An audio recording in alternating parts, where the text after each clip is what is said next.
Hello everyone and welcome to today's WorkSafe Tasmania Month webinar, Mindset, Meals and Making Time, Elite Sports Guide to Workers' Recovery. I'm Stephanie Morawski from WorkSafe Tasmania and I will be your moderator today. Before we start, we ask that you please take a moment to read the following slide about information received today. I'll now explain how you can participate in today's webinar. Please use the questions window on your control panel to type and submit questions at any time during the webinar. Questions will be addressed at the end of today's presentation. Only presenter webcams will be used and today's webinar is being recorded. I would now like to introduce your presenters, Rachael Ford and Matt Elliott. Rachael is Senior Advisor, Policy and Regulation at GIO and Matt is CEO, Chief Executive Officer of the Change Room. Rachael has led GIO's engagement of new partners with the focus on creating new and innovative pathways for injured worker recovery. She has over 15 years experience in human resources, work health and safety and workers' compensation. Matt is best known for his long NRL coaching career and the Change Room, combines his qualifications, experience in performance coaching and extensive research into wellbeing to change hundreds of people's lives for the better. Welcome, Rachael and Matt. Thank you. Thanks, I'd like Stephanie. to begin today by acknowledging the traditional custodians of the land on the many locations which we are meeting today. I would also like to pay my respects to the elders past, present and emerging. My name is Rachael Ford. In 2017, I was a member of GIO's workers' insurance business. My team was asked to find the solution to a challenge. The challenge? Our business had inherited thousands of pre-existing tail claims for other insurers. And by claims, of course, we mean people. Injured people who'd been on workers' insurance scheme for a long time. They were potentially disempowered in their own recovery. Some were unhappy with their progress. Some were unmotivated. Some were almost retired and had little or no drive to return to work. Some didn't even know where to start or have the motivation to try. Enter the Change Room, an experimental program created by professional sports people and administrators that brought a high-performance recovery mindset to those workers who'd been injured at work. The program takes people out of their homes and into a professional stadium and its change rooms. It places them in the very spot where players have had their lives disrupted by injury multiple times during their career and who, with the right support and mindset, have managed to return to the field again. So, to tell us about how mindset, meals and making time all contribute to a player and workers' recovery, I am very pleased to have the founder of the Change Room, Matt Elliott, here with me today. So, Matt, let's start from the beginning. Can you please tell the audience a little bit about your background? Certainly can, Rachael. And first of all, thank you so much for the great opportunity and to spend time with everyone here today. Can I say that I do wish that we were doing it live in Tasmania and had the opportunity to interact with you all in the beautiful state down there. But yeah, the realities of modern life don't allow us to do that. But as Stephanie already shared with everyone, I guess I'm best known as a head coach in the NRL. I spent 14 seasons doing that, and I spent 5 seasons overseas in the UK Super League as a head coach, and I'm back as an assistant now. I'm just here at the St George NRL club's headquarters this morning. So, but I guess my other part of my background is that academically, I've got a degree in sports science, and I never taught a day in a diploma in education. I never taught a day in my life. I ended up being a recreation officer and a youth worker, and I worked around King's Cross and certain areas, and ended up clawing my way through local government up to being a director of community services. So I guess if I tied all of my work history and academic history together, the thing was really about solution-based approach and providing young people, firstly, and then all people with access to knowledge. So rather than have the understanding, but providing people with the access to knowledge, so there was solutions for them to become a high performer or solutions for them to re-enter our society. So from that, you started off talking about the fact that you've ended up long-term in rugby league. So that's obviously where your identity lies now. You feel very connected to that role? Yeah, that's a great question when we start talking about identity, isn't it? Because we all tend to attach and because I've done it for over 20 years and I played prior to that as well. A lot of my identity, as much as I'd like to think that's what I do and not who I am, a lot of my identity is attached to that. And I'd have to say that people in workers' compensation know this better than I do, because so often when people come into the workers' compensation scheme, they've been working in a certain role for such a long time that their identity is equally attached to it. So it's certainly a big challenge. It is. So we've just discussed your background. You identify as a rugby league player and administrator. You've come a full circle from those early days of social work and sports science and looking after people in local government. What motivated you to come that full circle back to looking after people and begin working with people recovering from workplace injury? Well, so often is the case, it's through lived experience. So obviously I had this lived experience in high performance, but again, when challenges show up in our life, and I had a challenge with an autoimmune disease, something that I was told that I'd had my whole life and I was going to have for the rest of my life. And then there was obviously a medical approach to it, which I am so grateful for initially, because I wouldn't have got through those initial stages. But through that lived experience, I learned that what I'd been doing for a long time through one of the change room mentors, well, he is now, was a guy called Anthony Minicello, who took a different approach to nutrition. Now, my background in sports science, obviously I majored in nutrition and I thought I knew about this, but Anthony showed me a way, again through lived experience, that within 6 weeks, from injecting myself twice a day with the steroid, I was off all medication, predominantly off all medication, to the point now where I very rarely have to take any. So I guess that then made me sit back and go, oh, I wonder if other people are experiencing similar things, and whether this approach that athletes use and high performing people use, whether this can be something that transfers to other people. And as it's turned out, it certainly has, Rachel. Thanks for that. Can I address the elephant in the room? Sports and business, athletes and injured workers. Aren't athletes and injured workers so different? How is one relevant to the other? Well, that's that trick word I just used, Rachel, called high performance. It's what people, academics like myself, who, I went and did sports science at university, and I know about high performance. The trick thing about that is, first of all, it's human performance. So if something works for an athlete, it'll work for an everyday human. The difference between the athlete and the everyday human is access. That word I used earlier on is that they get provided access to this. And so, yeah, that's the first thing is that, and this is what we've learned through the program that you gave us the opportunity to do in workers' compensation field, was that we started to learn that that same dietary approach that got me off, and when I'm tested for an autoimmune disease, I can't find it in my system. I know how to bring it back, is to go back to the lifestyle I was having prior to it. So but getting access to this, what we've seen through thousands of people, is not just in what you eat, but in the whole break-in points that I know that we'll discuss later on. We've been able to allow people to expedite their recovery. So the link between sports and business?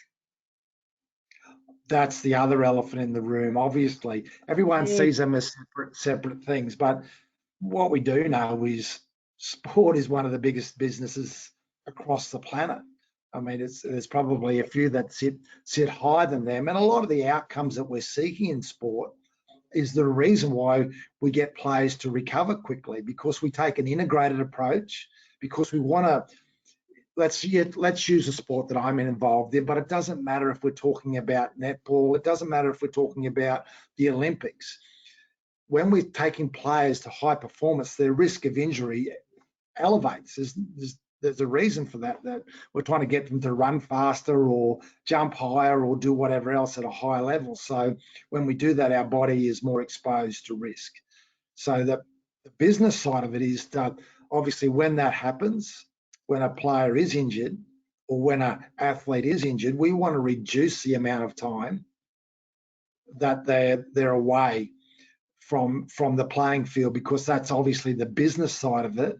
And this is a $1 billion industry that I sit in. So when you look at all the sporting industries across just our nation alone, it's a multi-billion dollar industries that we're talking about. So that the approach is very similar indeed. And I'm guessing with that as well, business to sports, they both cost money the longer it takes for you to get somebody back into that workplace or that sport. And they both also take a lot if you need to retrain somebody. If you do lose somebody, you need to keep those valuable people there. You're so much better at cutting to the point than me, Rachel. And look, as while we always want to take the humanistic approach to this, and while we always want to show extreme care for the human, we can't ignore the business side of this. Mm-hmm. And definitely is that if you're playing it doesn't matter if it's an athlete or an employee, if they're not contributing to the team or the business for a certain amount of time, well, it's starting to cost the business. So there is definitely a profit and loss that cuts across all these industries. And I'm guessing it also goes back to what you were saying before about identity. It's whether it's a player's identity or a worker's identity, they both need to get past that barrier if they need to move to something different. If they lose that work or that sport opportunity, it changes them at a more intrinsic level. And again, there's a challenge with that. Let's not ignore that. It's easy. Again, it's easier to say that's what you do. It's not who you are. But when you are transferring from one identity to another, and we've all done it. I can show you a photo of me at school. It looks slightly different to the person you're looking at now. So we tend to be in a transition phase the whole time in this human experience. But it's when you've actually been entrenched in something for a long time and you've invested so much of yourself, whether it be in education or in your physical input into a certain area to change your identity. While it sounds easy, it certainly has its challenges to it, and you need support and you need access to the information that allows you to make that transition as well. And I think anyone who's been on the employer side, as I have, or the insurance side, as I am, has seen that with people when they've been injured at work, seen that real loss of identity, and I suppose the wanting to see where people go. Let's move on, Matt. Let's talk about people's mindset when they first join the program. The people who've been directed to you are long-term on workers' compensation schemes, workers' insurance schemes. They've been sent to multiple independent medicals. They've been sent to pain specialists, to physios, to allied health practitioners by the insurer, and they've had to tell their story time and time again. They distrust the process. With that, what's the first thing you do to overcome this lack of trust and the resistance that people have built up in their time in the scheme? I guess, Rachel, everyone tuning in is going, what is she talking about? They're not saying that at all, because you've all been exposed to this. And I guess that's something that we encounter in the change room the whole time. How do we break that down? Because they're coming in and they're in a very cynical state of mind. What have they sent me to this time? That's a question that we have to answer quite often. And the next bit of information I'm going to share with you sounds simple, but it's not necessarily easy to do. Is first of all, part of what we do is demonstrate care. Okay, is that as soon as people come through the door, part of what our staff need to do is to demonstrate care. The way that I do that for you, Rachel, is show interest in you. And it's for everyone here, is we're all humans, right? So again, it's to demonstrate care and show genuine interest. That starts to allow people to relax. The other thing that I talk about is immediately from the very start is about earning people's trust. We don't expect people that come to the change room to give us trust or give them, we just ask for the opportunity to earn it. And you see people's shoulders drop there a little bit. You can see their breathing change a little bit. The other thing we do, of course, is we do them in stadiums. We do them in well-known sporting stadiums. So I can't wait to get to Tasmania and do it at Bellerive Oval, for example. And quite often there's not, and I've been so fortunate in my life, I've spent a lot of my life in large stadiums because of the occupation I did and the sport that I played. But what those three things together, that care, that trust, and then taking them into a stadium spikes their curiosity. So it just, all we need them to do then is to lean in with that curiosity. Because the worst case scenario for them is they get to go to this amazing place where, athletes that they respect have been in. Sometimes it's, like for the big stadiums in Sydney, there's also, they love music.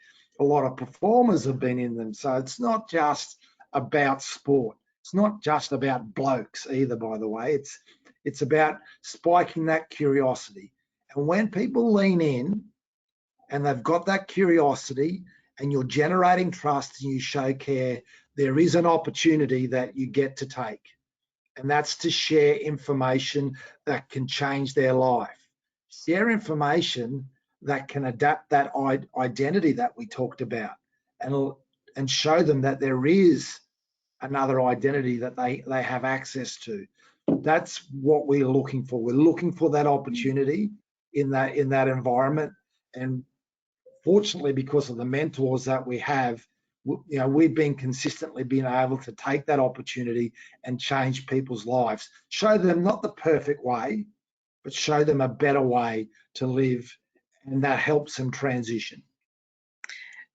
The taking them into the stadium as well, that with having seen either sports people, if they are a sports, into sports, or if like me, they're not huge on it, having seen players, musicals or whatnot in there, that I'm guessing would also open up that sense of trust, given that they've always seen people there who they trust, and it's that environment brings it back. Yeah, and we use these analogies. We use sporting analogies, and that's when you talked about the business side of things. Look, I do a lot of business coaching, and I've got very, very little expertise in business. But sporting analogies are so easy to understand, aren't they? So and they're transferable. So we take people into a change room.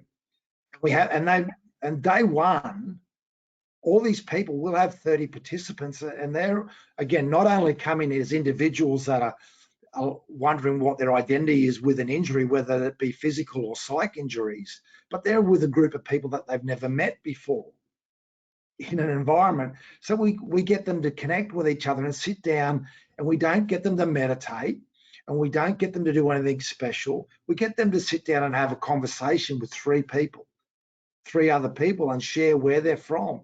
And you hear the whole the mood of the room change. So those sporting analogies that you talked about, we get them to cross the stripe on the field.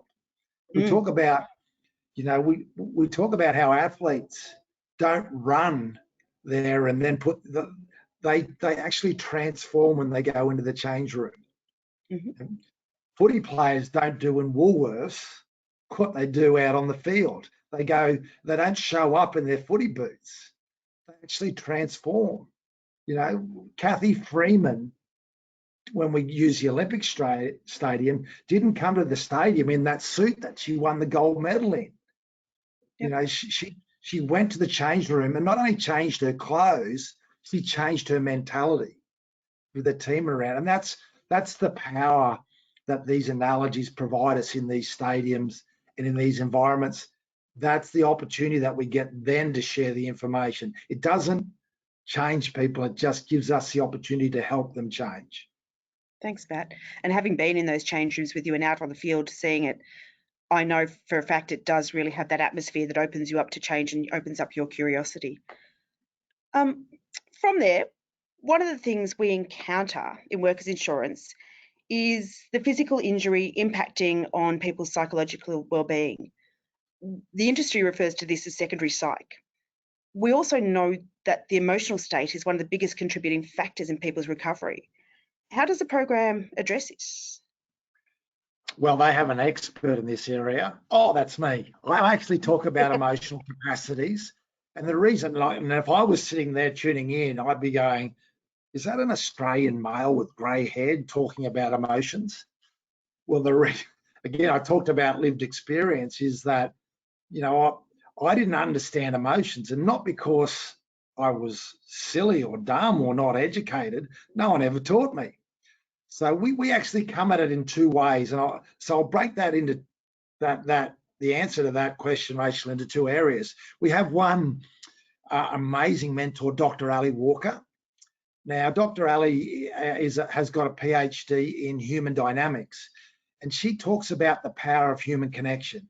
I've already given you a little insight about how that human connection makes people feel safe. Well, there's a genetic reason for that. When we were way back and living in caves, when we were around people, we felt safe, and we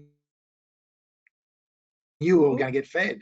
If you're on your own, well, it makes sense, right? You felt exposed and not safe. And Dr. Ali shares some amazing research done in these things called blue zones, which are 6 areas around the planet, around planet Earth, that have the highest concentration of centenarians. That's people over 100. So for all the geeks out there, if you tune to him, you can look up podcasts on this. It's really fascinating. And they wanted to find out the research they did, and it was Ikaria in Japan, Okinawa in Japan, Ikaria in Greece, and there's a place in Costa Rica, and Loma Linda in California, which is the 7th. There's all these places around the planet. I won't quote them all. And they wanted to find out what the common denominator was. Yeah, they ate well. They tended to be more plant-based, bit the opposite to what we are in Australia, where we have a big steak and a little salad. They had a big salad and a little bit of protein. But that wasn't their diet was okay, but not fantastic. They did what they call consequential exercise. So when they walked to a friend's place, they had to walk up a hill and down a hill, or they worked. They never stopped working. But that, again, they liked the wine, and some of them smoked cigarettes, and you wouldn't necessarily consider that healthy. The biggest common denominator, I could have cut to the quick here a little faster, was that the human connection piece. What they learned was they had cross-generational meals where there were great-grandparents and, kids and all. And if you've ever been to those places, you'll know exactly what I'm talking about. If you've been there at lunchtime, there's people everywhere.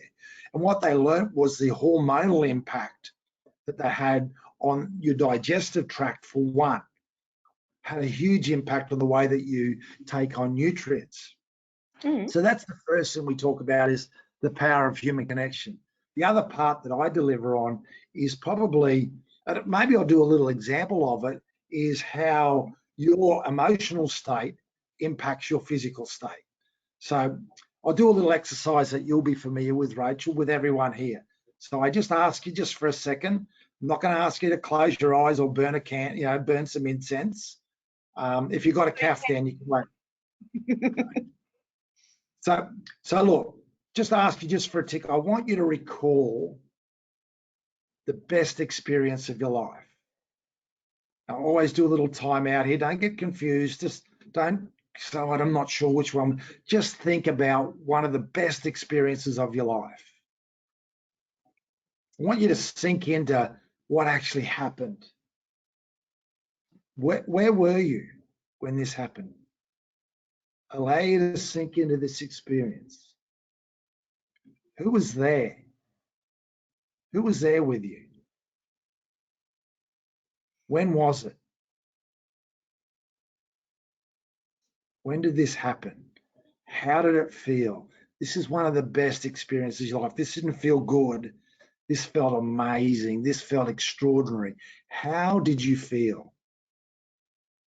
Locate in your body where you're feeling that, whether it's all over your body, in your heart, wherever it is. Locate where you feel it. And just do me a favor, just for a tick. Sink into that experience again and just turn it up for me. You're at a 6 now, I know. Turn up from a 6 to an 8. Really sink into that experience. Relive it. Give me, come on, 5 seconds of 10. Go for 5 seconds of 10. Okay. So I can see Rachel smiling there. Hopefully a few of you are smiling there as well. So what I do is around the room is if you're smiling, I go, well, you just excreted serotonin in your body. You just drenched your body with serotonin. That's our happiness hormone. If anyone felt tingles in recalling that, that's oxytocin. Oxytocin is our bonding hormone, but it's also our cardiovascular hormone. So your heart rate might have gone up because you were excited about what you remembered, but your blood pressure went down because oxytocin will make every artery and vein in your body dilate. That's why you got those tingly little red tingles. So, and then we go through people and actually show them what's happening in their body. The point being with this is that here's a bit of a spoiler alert here, really quickly. The biggest cause of death and disease on the planet isn't COVID. Okay. The biggest cause of death and disease on the planet is what we call stress. Stress is is in the medical term called either remembered or imagined threat. Remembered threat is depression. Imagined threat is anxiety. And so while that's the biggest cause of disease on the planet, it kind of makes sense that the biggest cause of well-being for all of us can be around that perceived joy, perceived love, perceived happiness, yeah? And that's an exercise that we give people the opportunity to do. And we know through science, this is not through a theory that Matt Elliott thinks might work. I stole all this from science. Sorry, I'll rephrase that. I've taken all this knowledge from science. So we know that changes their hormonal balance. And I'll just wind the answer that up really quickly. Okay. Because like physically, right, okay, we build capacities physically by training, by exercising, but you don't do that all day, right? You go to the gym and you do it for a little while. So that's an exercise that we don't want people walking around in a state of love and joy all day. There's little exercises they can do to get their hormonal balance in a place that elevates their well-being. And it's the same as if I'm smart, that's a resource I had. Just if I'm strong, I don't walk around with people on my shoulder, or if I'm a doctor, I don't walk past everyone and take everyone's pulse. That's a resource I have. That knowledge, that physical capacity is a resource they have. Well, you can develop emotional resources in the same way. Is that I can develop the resource of being happy. So when I want to feel happy, I can jump into it. Being sad or being upset, we're equipped with that for really good reason. We're just not meant to stay there. So we take people through a really clear explanation of that. That must be quite a powerful bit of introspection and realization for people when they're in the program and they've come in with that bit of trust and you talk about identity, then you remind them that they're responsible for their own happiness and that they can have moments of happiness. Yeah, and so we have an app and we send things out like this as a resource. So we have, and I know you're going to talk about our breaking points. We have sleep resources and eating resources. And I do the emotional stuff, and I've got some recordings. And you can look, I still to this day, after developing that myself, how to do that, the exercise process that I bring in, I still feel awkward delivering it because I'm an Australian male. But it's been overwhelming for me personally to get the amount of feedback. We've had thousands of people come through the program. And I always think that some of it, the eating or the sleeping or the breathing stuff's a lot more accessible. I do get blown away still to this day about the amount of people that, ring me up or get back to me about, how the emotional development, that resource that they've been able to develop has had a huge impact on their well-being and them returning to work. You just mentioned the breaking points. Let's touch on those. How does that, what you were just talking about with the mindset, how does that link to these breaking points? If we could explore that a bit further and talk about what these breaking points are. So they're behaviors that I looked at. So everyone, you're doing all these things. So all we do is that we're not teaching anybody how to do something new. We're just giving them a better way of doing it. So what we do know, if we start there, is that you're in a feeling state, an emotional state 24/7, even if you have general anesthetic. When you're asleep, you're in a feeling state 24/7. So that's that emotional state that we talked about. You know, apparently we have 60 to 80,000 thoughts a day. I don't know if any of you have a problem with underthinking, but most of the people we have come to the program are a bit like me. They have overthinking issues. So again, we give people, then we have about 24,000 breaths a day. The thing that we should then do most frequently is sleep. Okay, then we should move. Movement and exercise, a different movement, okay, is what actually stimulates our lymphatic system. We have two circulatory systems in our body: cardiovascular, our heart pumps, and then our lymphatic system, which our movement. So if you lie on your hand when you sleep, you know, you get all numb. So movement is what gets our lymphatic system working, and our immune system operates in that lymphatic system. So it's a pretty important one for us, right? Then what we should do, these other things are what we should do more frequently. Exercise is a really good thing for healing, and then eating. We don't call it diet and nutrition. We call it eating. The other one there is the human connection piece. So that's not so much a behavior, that's a pursuit that we really encourage people to take, because I go back to that blue zones conversation that we had, and the importance of human connection. So everyone feels secure here. So there's a lot there, isn't there? There but is. What we do, I was going to say, you've touched on that human connection point, talking about the blue zones and the fact that people still have a sense of purpose when they're sitting around the table, they're interacting, they're offering advice to their grandchildren or great-grandchildren, which obviously is very important. Can we get a little bit deeper into some of the others? You're talking about breathing and sleeping, but how do you practically help people with that? Well, first of all, let me say this, Rach, is that we don't want everyone to embrace everything, because that's a lot, isn't it? 8 things is a lot. And we give them 2 days of this over our program. What we do is we encourage people to find their break-in point, the one after all this, what resonates with them most, okay? Because let me use this. So we get people, the breathing and sleeping is very closely related. We have a mentor called Nam Baldwin who works with a lot of Australian Olympic teams.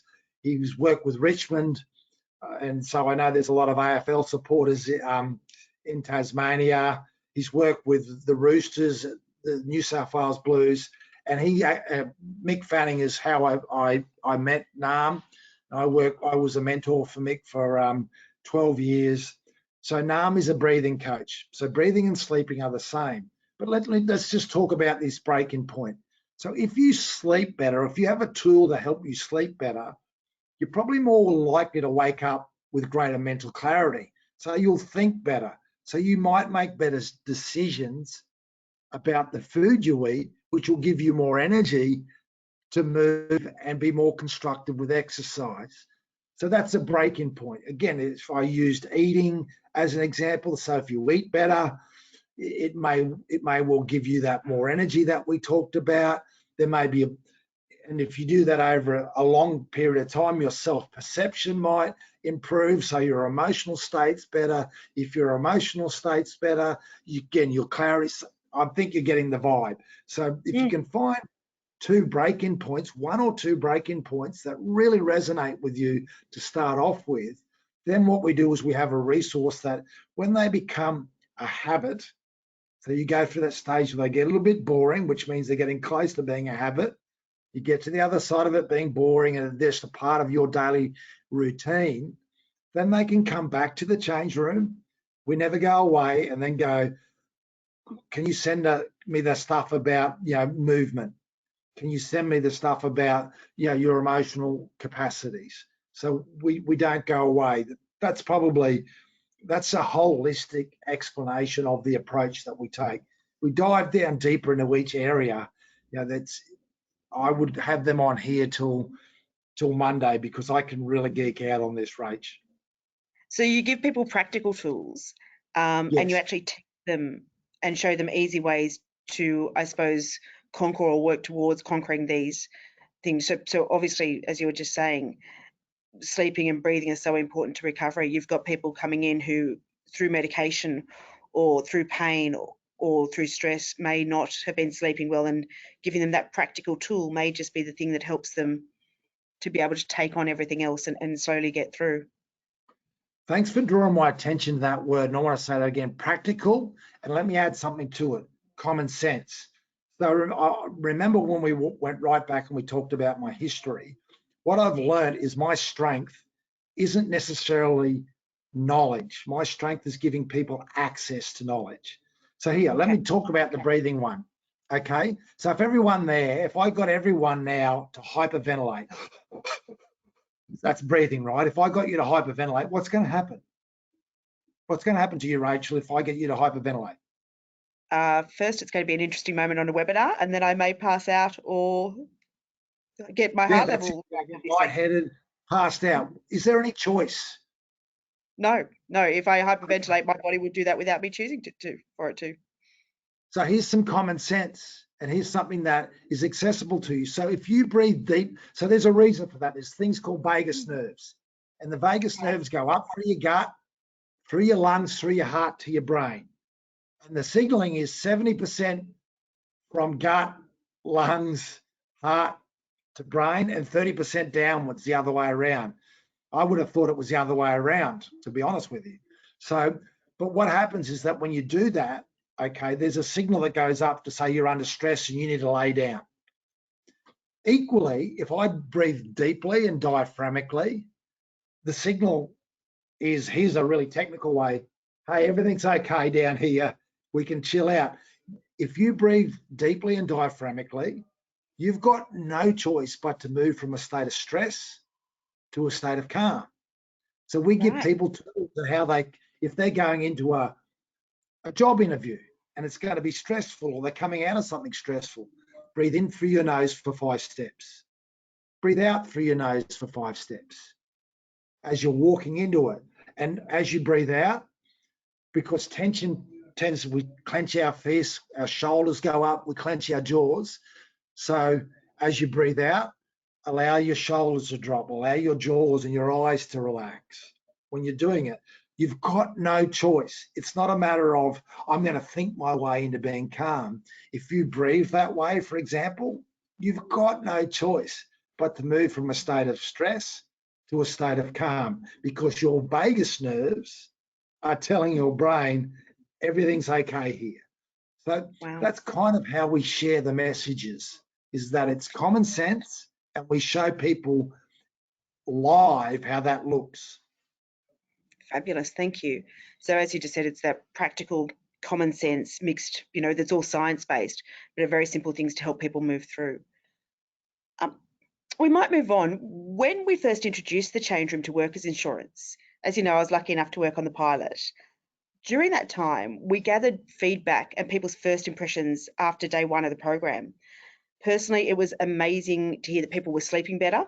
They were going home and getting through the night. They were breathing through their stress.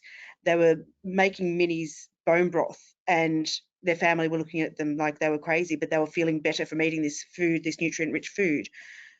As an insurer, we were very hopeful that this was the catalyst that people needed to re-engage with their recovery and to empower them. What are you seeing as people's reactions to day 1? What's the first change that you notice in them?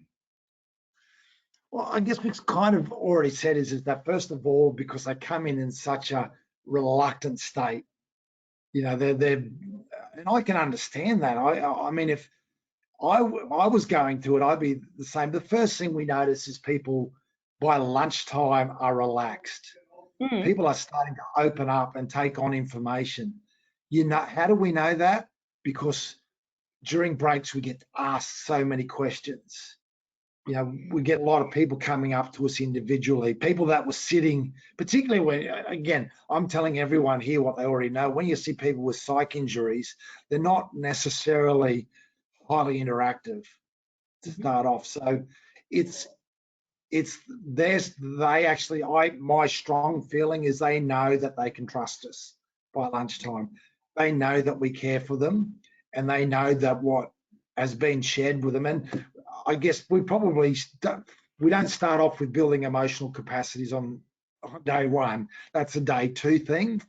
So that a lot of the, when we have someone like Anthony Minicello, who's a well-known athlete, in New South Wales, that they then, who's very personable and that talks about nutrition and makes sense to them, they all of a sudden, that they see hope. And that hope, all of us, when we're in a situation where we've all faced challenges, where you see there's a hope or a solution to that, it can be quite inspiring. So that would be the first thing that we really see in people, Rachel. And that comes from bringing these people who, as we discussed at the beginning, have been long-term injured in the scheme and are lacking trust and have been sent to program after program, to doctor after doctor. They're actually opening up by midday and leaning in because they're in that different environment, and you've put these people in front of them who've experienced things themselves. That's obviously very, very powerful. Just touching on that before we move forward, how important is the fact that your mentors have been through, yourself and Anthony Minicello have had your identity linked to something and then had that massive injuries where you thought it's all going to finish and been able to come back? And that's a great question, Rachel. And there's two things that go with that is, and I'm very, very clear to our mentors in the delivery of this, is never to say we understand you. Right. Because everyone's challenges are unique. And I think, you know that when you're in a challenge and someone says this is going to be the best experience of your life and you're going to learn so much, you feel like poking them in the eye when they say that to you. Is that everyone's experience of challenge, and particularly when you've got, you're experiencing like some of the physical injuries we've had, particularly back injuries, even Anthony, who had 4 years out of the game because of spinal surgery, doesn't say we understand, but what we do say is we've got our own lived experience, and these are some of the ways that we overcame those challenges.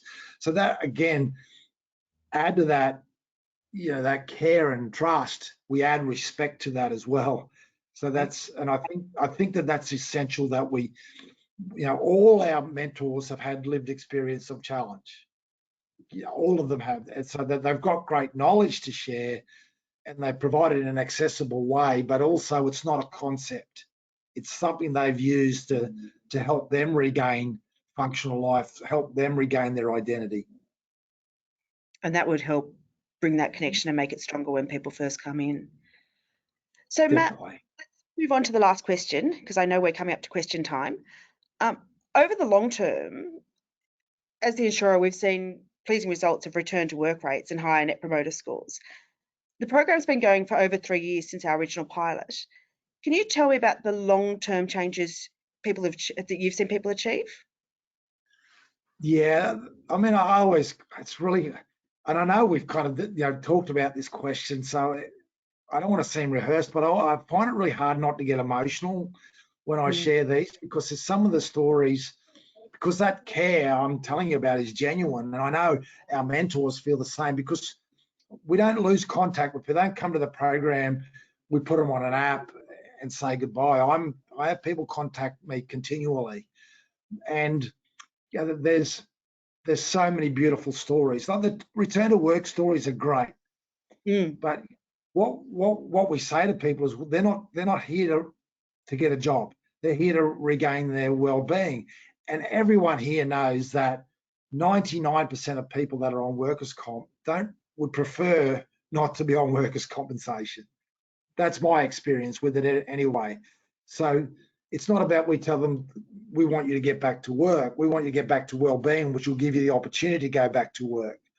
But that opportunity, we have seen, a few of my favourite stories, and some of them are from the first program, Rachel, where you sent us people, Suncorp sent us some people that were, you didn't send us the easiest cases, I can tell you, day one.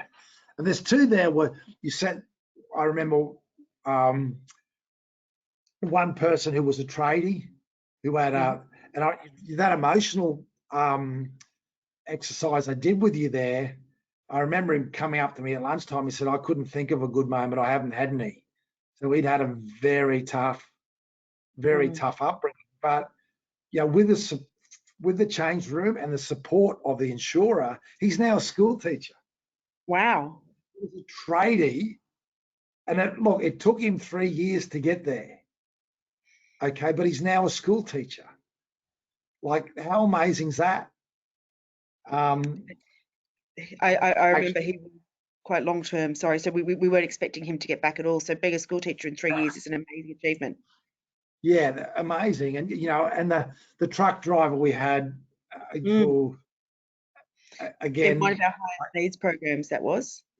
Yeah, and like what a beautiful man who could no longer drive. I don't want to go into the detail of it, but he had in one day, 2 fatalities attached that had nothing to do with his indiscretions. And so he couldn't drive a car. He would not get in a car. So him ringing me after the program from the South Coast, and he'd driven down there to see his grandkids, and him being on tears on the phone, like, that's our first program. But there's so many beautiful stories that we've had, and I'm so grateful that we've had the opportunity to participate in these. People returning to work. 60-year-old police officer who's now he works in the NDIS as a general manager, like, who had been out of work for so long. Rachel, you might remember this one. We've had a participant who came, and because our programs are a week apart, right? We have a week challenge, who went and found a job between day 1 and day 2 and had been out of work for 3 years. Yep. So, incredible story. She was a nurse and just needed that little bit of, again, we talk about identity and a little bit of momentum just to find the courage to go back. So I could spend 4 days. I've got 4 daughters. It's a little bit like people say, which daughter do you love the most? Well, I love them all. So I feel like telling you all the stories because I'm letting other people down that we've had the opportunity to work with. But there's, again, the big thing is when people have hope and then are given tools for their daily life that are really simple, common sense tools that they can implement in their life, they get momentum. And with that momentum comes belief.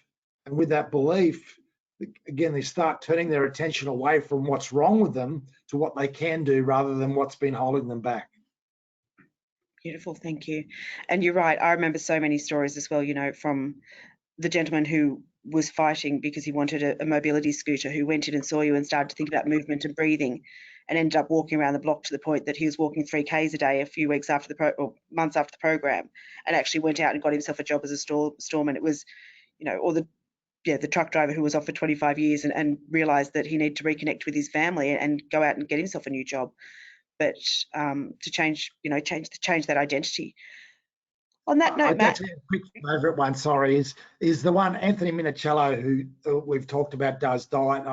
I love the story he tells about a participant's wife ringing up in tears, going, "What have you done to my husband? He's in the kitchen with my kids cooking. We've never seen this before." So the stories like that, to say that you played a part in it, that's a beautiful thing to be a part of. It is. So it really is amazing, the fact that you've been able to connect, as you said, the tools the practical tools that were given to sports people. You've been able to give them to people who are out there in the workplace, who are stuck in the system to some extent, and feeling disempowered. You've been able to give them these real practical tools to help them take ownership and reconnect with people and take little steps that will help them with their recovery and their gradual return to work. On that note, I think we're running close to the time that we should be opening up for questions. Otherwise, we can both keep talking, because I know that we can both keep talking. Pick that up, Rachel. Absolutely. No, thank you very much, Rachael and Matt, for your presentation today.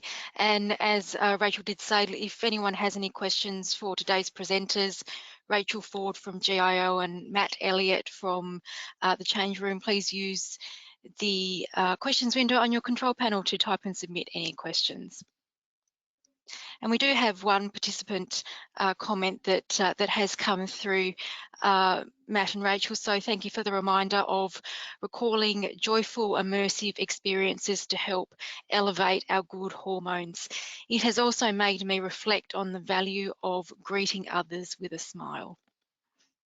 Definitely. Nice. So a question, can you talk something about, can you talk more about your diets? About the diet approach?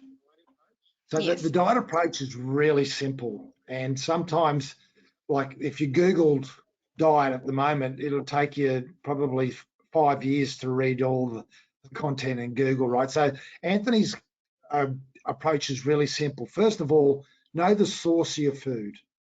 So it's not, again, there's a lot of healthy food, but you've got to understand if it's not reared in a healthy way, well, there's a chance that it might not be good for you. Does that make sense? So if you're eating an animal that was unhealthy, it's very hard to extract good nutrients from it. And it's the same as a plant. So it's, again, understanding the source of your food is a really important thing. Then the next bit is how your food, how you cook it, how you prepare your food. And some of the things that are now, again, common science and commonly known, but again, we don't get necessarily a whole lot of access to it, is how you prepare your food. And you might have the best, you might go and buy the best chicken, but if you cook it at, for example, really healthy chicken that has great protein in it, but you cook it at 220 degrees in your oven and you want to get it done quickly, you burn all the nutrients out of it. So there's one example of what we talk about. So the obviously the source of your food, how you prepare it. Then we talk about cutting the crap, carbonated, refined sugars, carbonated drinks, and food that's processed. And understand. And Anthony gives a really good understanding and explanation as to how that impacts your health. The most, again, this is science. This is not me, hosing down parts of the food industry, but the most addictive substance on the planet is refined sugar. And we kind of all have a bit of an understanding of the health implications that I'm not going to go into great detail of that. Then the other thing is just understanding the frequency in which you eat. So not fasting, but understanding the frequency in which you eat and the impacts that has on your health. So I'll just give you a real quick preview on that is that our digestive tract is one of the biggest users of energy in our body. Okay, so, and what we also know is about 80% of our immune system is located here because we've got a lot of guests that live in us, right? And most of those guests are really good. But you can understand why our immune system's got to focus in here first, yeah? Because if we have a bad guest, we've got to deal with it straight away because it's not good for our other bacteria that live in our body. So our immune system is focused in our digestive tract. By giving your digestion a rest, gives you more energy, but it also gives your immune system the opportunity to focus on other parts. And there was I think it was a 2016 Nobel Prize done on a thing called autophagy. And autophagy is what is called self-eating. So when you go through a period of not eating, you start breaking down, those cells in your body that aren't helpful to us. So I could spend hours talking on this because I love to geek out on it as well. But the simple thing is know the source of your food, know how to prepare it, know what you need, not to eliminate. We don't, but what Anthony talks about getting the 80-20 rule is that you don't want to go around, that person that you go out to dinner with and, it's got to ask the waiter, 16 questions about what's in the food. You don't want to have to do that. But if you get that right at home most of the time, that allows you to enjoy life as well.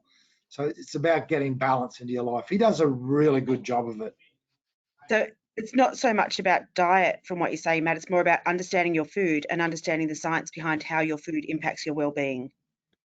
I wish I could have said that as succinctly as you, Rachel. And I that's couldn't have look, out your background in there, so. yeah, look, that we've had people come to the program, and numerous people come to the program who have been obese. We've had more than 10 people lose over 40 kilos, but we've also had people come emaciated, following the same approach and put weight on. It's not about weight loss or weight gain. It's about eating for health. And that's so important to understand. Now, so people that come in, we don't say you need to lose weight and this is how you lose weight, because we've had in that thing that diet is so often attached to, weight gain or weight loss, that is not a part of our agenda. It can be an outcome of eating healthily, and it will be. You'll find your balance. Mm-hmm. All right, thank you. Another question. Otherwise, I'll keep going. I've had some experience with elite sport, PGA Golf Tour, and how different tour players react to pressure. Being in the moment and accepting the result is an art in its own right. Pre-shot routine is paramount. What are your thoughts on workplace parallels? Oh, again, I've been so lucky that I get to go in, and my current role at the Dragons NRL club is leadership, culture, and mindset development. So I've moved from coaching into a club-wide role, and that sport is such a great analogy again. So what do I think about the application of being present into work life? Well, have a think now how hard it is. We have these things here that make being present fairly difficult. And I'll go to the science thing where they've done a whole lot of research on what they call the flow state. Now, one of the flow state is when we've all experienced this. So this is not something that's removed from you. That way, where you've done something, whether it be at work or as a sports person or whatever, where you're not thinking about what you're doing what you know. And when you're in a flow state, there's a lack of distractions. And that's about being present. And golf's a really great example, by the way, is that if you're not present, and I won't use a swear word, but I'm not the best golfer. All right. I love golf and I've got a bit of a background in cricket as well. But if you're slightly distracted in golf, there's a really, really strong analogy of how bad you can be. Yeah. Can you think about how that applies to your role, how that applies to everything that we do when we want to do it at a high level? So I can talk about high performance and everyone thinks that's about sport. No, that's not true. High performance simply is performance under pressure, performance under scrutiny, performance with expectations, and performance with consequences. All of us live under that. The more distractions that you have in that environment, the more that your performance is going to be compromised. And again, if we use the golf analogy, which is so powerful, because if you are distracted at any stage in that backswing going back or going through, that ball isn't going where you want it to go. Think about that and how that applies to your application of your job. Anytime that when you're really having to be focused and when you're really doing key tasks, foundation tasks that affect not only your performance, the performance of the whole organization, the need to just simply eliminate distractions. That's what sport does allow us to do, is to provide those analogies. And that's why I get to work with big organizations in that field as well, not because I'm smarter than them. They actually already know the answers. Is I just get to use little stories like that, bring analogies, and then bring, again, systematic, methodical, and consistent ways for them to measure it, systematic, methodical, and consistent ways in them to ensure that they become habits. That's the key to it. Beautiful. All right, thank you, Matt and Rachel. No further questions have come through. Is there anything that either of you would like to sort of end today's presentation on with? I'd like to thank Matt, obviously, for coming along and telling us about the program, and also for giving us the opportunity from the pilot in the very beginning to connect people who needed help to him and his team. And I'd also like to say, if anybody wants any more information, they can reach out to either the Change Room or to GIO. Thank you. Yeah. All right, thank you. Stephanie, I'd like to thank you for your patience with me around the technology. My hair colour might be an indicator that I'm not fantastic at it, but your patience has been, really, I'm really grateful for that. And as Rachel just shared, if you want to get in contact with us, it's just thechangeroom.info online, and any questions are always a treat. We're fairly accessible and enjoy working across a whole lot of different industries. And even if it's just an inquiry, it's not always about, job opportunities or commercial opportunities. It's about making a difference to everyone that's on here. All right, thank you. Thank you. So thank you to our presenters, Rachael Ford from GIO and Matt Elliott from the Change Room. And thank you everyone for attending today's webinar, Mindset, Meals and Making Time, Elite Sports Guide to Workers' Recovery. Following today's webinar, you will receive a survey. We do appreciate you providing us with your feedback. Today's webinar has also been recorded and will be made available on WorkSafe Tasmania's YouTube page following WorkSafe Tasmania Month. To find out more about Tasmania's WorkSafe Month and other initiatives funded by the WorkCover Tasmania Board delivered by WorkSafe Tasmania, please head to worksafe.tas.gov.au. On behalf of the WorkCover Tasmania Board and WorkSafe Tasmania, thank you for joining us. Thanks, Stephanie. Thanks, guys. Bye.